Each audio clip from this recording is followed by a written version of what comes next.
Hi, everyone, and welcome to Heal Endometriosis Naturally with Wendyklaidlaw. Wendy has spent the last 2 years helping women with various stages of endometriosis to heal naturally after putting her condition into remission. After her own healing success from stage 4 endometriosis and adenomyosis, she's inspired to heal others, and her goal is to help some of the 175 million women know that there is another way other than painkillers, drugs, or surgery. This is the place to be for real talk with real people for real results, so you can learn how to heal your endometriosis naturally. Please note that the opinions expressed in this program may represent options, but are not a substitute for proper medical care. Before starting any new healthcare program, we recommend you consult with a health professional.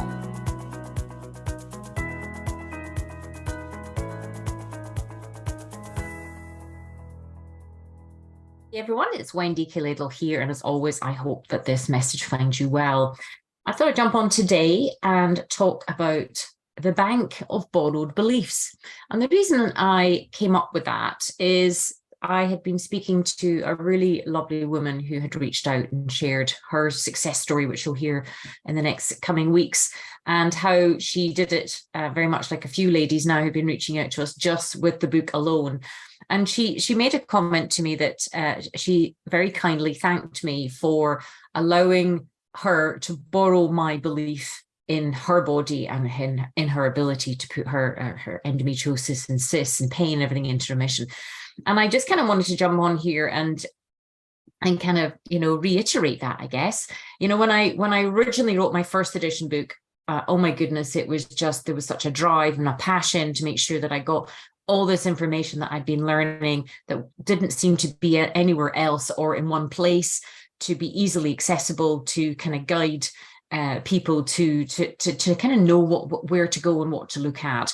I know on my journey, I just felt like I was staggering around in the dark, almost giving up faith, not having anything or anyone in which to believe in, except for little signs along the way, which if you've been following me for a while, like the cut finger sign. When I cut my finger, I was still bedridden at this point. This is over 10 years ago now.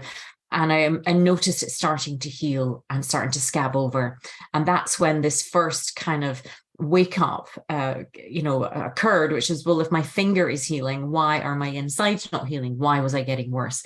And I guess that's where my journey began. But this lovely lady that I've been speaking to, she referred to her own journey as a quest, and really a quest to kind of come to find out why has your immune system been unable or under too much strain or stress to, theoretically, what it should be able to do is to go around and mop up any endometrial deposits and clear them out your system. It shouldn't be something that is being fed, inflamed, growing, causing adhesions or cysts or fibroids or pain or all these other conditions like adenomyosis and things as well. So our bodies are just this amazing organism. And I think that's what I was very touched at when she said that, was I think from the time I cut my finger and watched it heal, and then recognized, well, if our bodies are always wanting to heal themselves, that's just a biological, physiological fact, then I have to shift my thinking to, well, what is preventing or inhibiting that healing process? And I guess that's what I want to kind of just remind you all today. There's going to be all sorts of people online, and believe me, there are some really dodgy, unpleasant folk online. There's some great people too, but I've come across some very unpleasant, people online that are advocate. They jump on different bandwagons and things. And so just be really careful of what you're hearing, what you're exposed to. What I'm a huge advocate of is you listening to yourself. You actually know your body more than anyone, no matter how many initials prefix their name or at the end of their name. You know your body better than anyone. The only problem is no one's taught you how to listen to your body and really start to discern who and what it reacts to or responds to. And that's where, of course, the journaling is really key. When you start this journey, if you've got my book, I've got the second edition out now, and it's been fully revised and updated, as you know. Use that constantly as your reference book to go back to, but always use your journaling as you wake up in the morning to really tune in and listen to your body. where everybody's so busy these days. There's so many demands made upon women, and in particular, women with endometriosis tend to be extraordinarily sensitive women, very perceptive, very connected to everything and everyone around them. Your journey is learning to not swing the pendulum to the other way that you don't care, but to come somewhere in the middle of balance where you can really learn to come back to self first, to tune in, be healthy, make sure you're fed, watered, rested, and then you can fill up your bathtub of energy and then overfill that into other people. As I say, the biggest challenge is wakening up or being aware of how much perhaps you're overextending to others. It's a lovely quality to care so much, but not when it comes to the expense of your health. And this is where it comes back to the belief. You know, if you're borrowing some of the belief in my belief bank, which I want to give to you, you have to start with the very basics. You have to at least believe and know if you cut your finger, it's going to heal. Then if your body can do that, then it can, of course, put your endometriosis in remission. I think that the biggest challenge that most people have, and I was one of those people, was how impatient I was and how I lost faith a lot along the way, and like a lot of people do. And it's that motivation to keep going once you start, because it's challenging. But if you're listening to this podcast and you've read my book, you have all the ingredients. It's like having all these ingredients for a cake.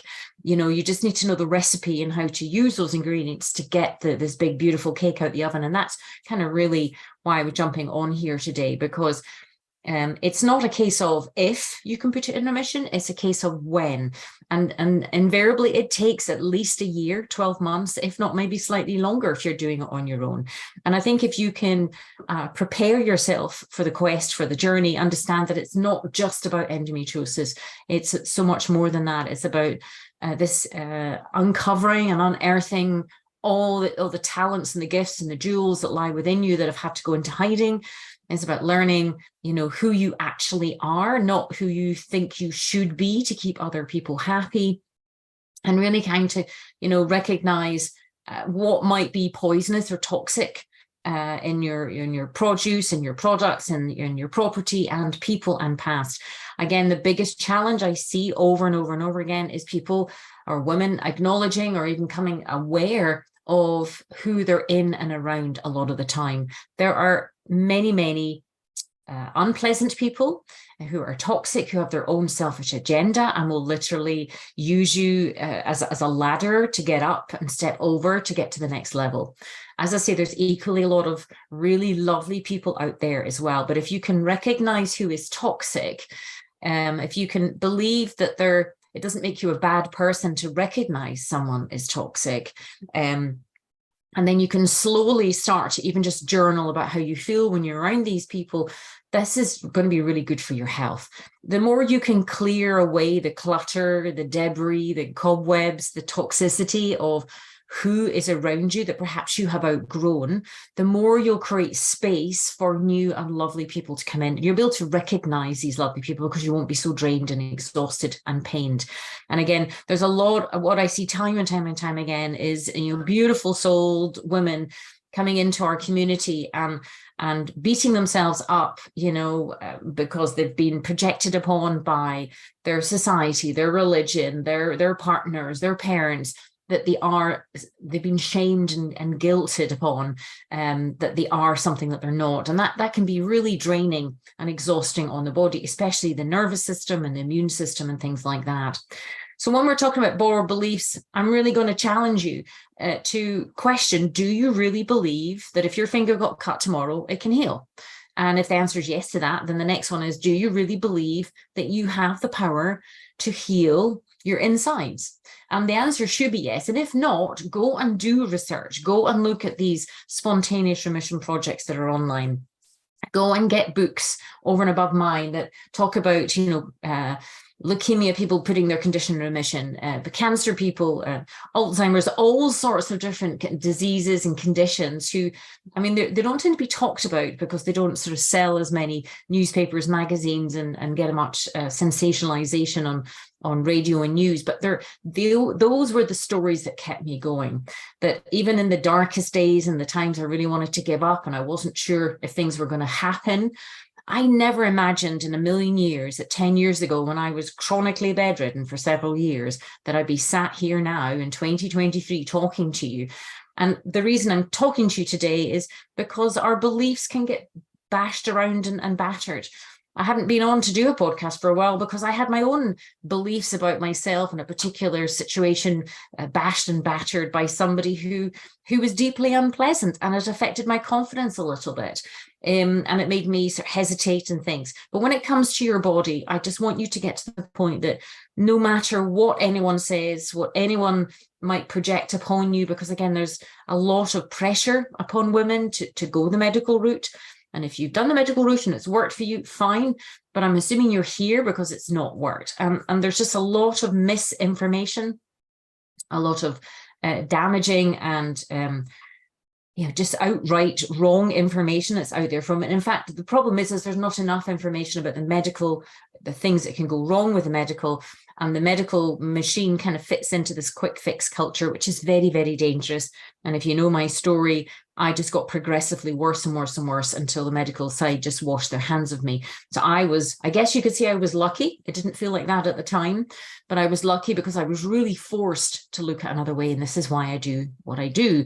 Now, for you, you're going to have times where you're going to be questioning. You're going to have maybe a down day, a sad day, a flare day, a want to give up day, and just recognize those hours or days for what they are. They're just the bumpy part of the journey. And I'm going to encourage you to write during those days, because that's the juice, that's the meat, that's the kind of the crux. That's what I try and share with you all on this podcast. Is I try to be kind of inspire you, but also incredibly realistic. It's not a quick fix and it's not easy, but oh my goodness, is it worth it to get to the other side? When you get to the other side, you realize actually the number of women that will have either been through my programs or message in after reading my book and say, I'm really glad I had endometriosis because it woke me up. I came here and I was awoken to how I was on a pathway that was making me miserable, or I was around people that were really unpleasant and mistreating me. I didn't know who I was. I know who I am now. This disease woke me up to who I was. So there is a whole load of kind of treasure at the end of this quest. And ultimately it's all about really believing, what is possible. And I get that it's scary to believe, to want to believe, because perhaps you've had all your hopes on a surgical procedure and then it didn't work, or you've had your hopes on something or other and it didn't work. This is a different approach. And it really does you do need to borrow from the bank of beliefs, because that's going to get you through the sad days, down days, flare days, and want to give up days. It's just that blind faith of, okay, if my finger can heal, so can my insides, and just keep being the detective. Ultimately, if you're listening to this, you're here for a reason. Something has drawn you to me at this particular point.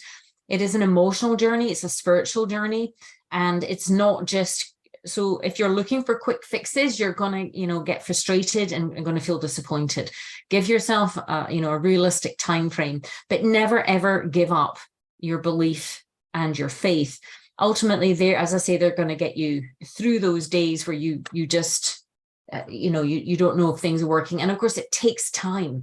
And this is why I talk about the journaling so much, because if you're journaling about your feelings and your emotions, remember, all emotions are okay. And then you're documenting at the back of your journal, even the slightest, smallest little things of progress. It's really important to document these things. And what is quite common is a lot of women don't want to even focus on what is starting to go well, because there's this fear of jinxing it. You're not going to jinx it, but what it does is it fuels your belief fire. It builds up the credit in your bank account. It builds up, this this belief bank that you have, you need to keep building it up, and you need to be around people that believe in you. If you're not, then make sure that you're listening to this podcast, you're subscribed to this podcast. I have produced, I don't know how many books now to help you on this journey, because it's a journey about faith and belief, no matter what, that you will get to the other side. But as I say, it's navigating realistically the timeframes, navigating the people that are going to be putting a lot of pressure on you to do different things perhaps that you don't want to do. You're going to be even kind of dodging and ducking and diving your own old, outdated beliefs. And I just kind of want to challenge you as I kind of finish up here on the belief side. I'd like you to just try on the kind of the jacket of belief, which is, why not me? I think there's a lot of women, I know I was the same, like, what if it doesn't work for me? It will work for you. So why not you? And so just be mindful of what is coming up in your internal dialogue, who you're around, what people are projecting, what you're watching on social media, who you're watching, what they're saying. Remember, a lot of these people are just highly polished, fickle things. I remember when I first started out online, I was so naive and so trusting of what I saw, and I would end up discovering a lot of people that I met early on. Obviously I didn't have the knowledge that I know now, were just like kind of had they were like shiny Ferraris, but had no engine. There was no content, there was no depth, there was no meaning. They hadn't been through it themselves. So just be really careful to tune back into your body, with what you're reading in papers or magazines, listening to the news. I don't listen to the news. I don't watch TV. I don't go online. I don't read magazines or papers, because they're invariably sensationalized and full of negativity. I'm very mindful of what I fill myself up with and who I'm around. And I'm constantly kind of checking in with myself. So this is just going to keep adding to your strength of your immune system. If you're around different people who are very negative in their beliefs, or they're patronizing to you, or condescending, or not understanding of you, that's going to cause all sorts of stress, releasing of cortisol, which is going to steal from your progestin. And of course, you need progestin, not progesterone, not chemically artificial progestin, but natural progestin, which your body will produce itself if it's not constantly beating a cortisol or insulin and producing more estrogen. So I just wanted to jump on to say, you can borrow from my bank of beliefs, because I have absolute faith in each and every one of you who's listening to this, that you have the power. Time and time and time and time again, I see it, we hear it, and it's just magical. But it's just, as I say, that belief factor. You may have to borrow from my belief until you have your own belief. And the only way you're going to have your own belief is by being realistic with a time frame that it's going to take to start seeing the signs, the changes that you're going to have to make. If you're just a big wheat fiend and you love wheat, that's going to be challenging to you. You're going to have to swap that out with wheat-free or gluten-free products. Sugar, again, you're going to have to swap with as many natural sugars as opposed to artificial. Dairy, soy, all these kind of things, in addition to looking at what's, coming on your body, the chemicals, the SLSs, the parabens. Again, it's a tough journey, but I know you can do it. I absolutely believe if you have my book, and you can get it in many formats now, the Kindle, the audio, and obviously the paperback. I probably recommend the paperback. I've even got it in hardback now as well. You can then write on it, but get a journal. I've even created another journal so that you can all have something to follow along, just to kind of track what's happening. Because it's funny, once you move through a certain phase, you'll forget that you're in that phase. You will forget. If you're suffering a lot in pain right now, you will move through this and you'll forget. And I know you're probably thinking, that's just not possible, I'll never forget this. You will.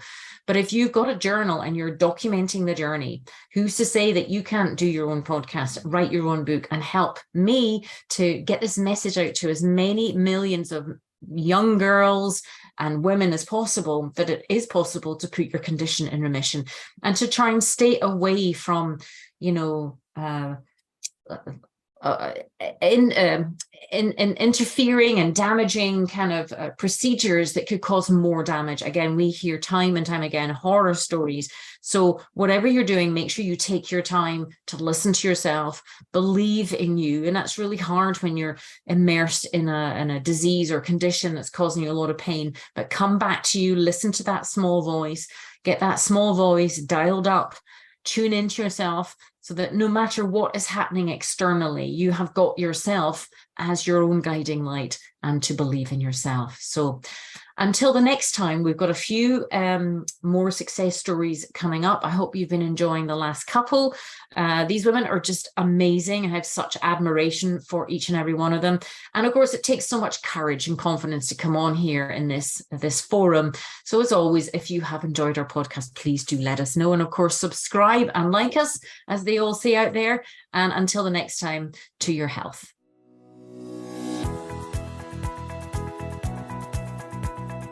Thanks for listening to Heal Endometriosis Naturally with Wendyklaidlaw. And I hope you enjoyed the show. Don't forget to subscribe, like, and rate us. If you're interested in learning more, you can download your top 5 jumpstart tips at healendometriosisnaturally.com and jump on the VIP email list. Remember to keep you number one, for the world needs a healthy you.